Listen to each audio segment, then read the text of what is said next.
Endi deyapti haligi ayol. Bir joyga kirib ovqatlanaydigan dedi. Dedi. Qizi aytdiki, onajon men uyga ketmasam bo'lmaydi dedi. Kuyovingizga faqat bozorga ruxsat olib chiqqanman dedi. Mashaalloh. Keyin haligi ayol aytayapti. Ering qaydan biladi deyapti. Qaydan bilib o'tiribdi ering deydi. Bozor dedim deysan dedi. Xafa bo'lmang onajon. Shu joyda men sizni gapingizga kirmayman dedi haligi qiz.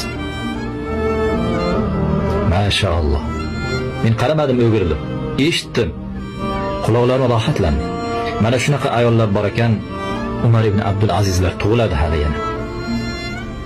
Erini rozi qilish yo'lida, eri ko'rmasa ham uni rozi qilish yo'lida mana shunday itoatda turgan, qalbi toza, qalbi salim bo'lgan, ishi bilan, tili bilan, dili bir bo'lgan taqvodor ayollarimiz bor ekan, hali ko'p yaxshiliklardan umid bor.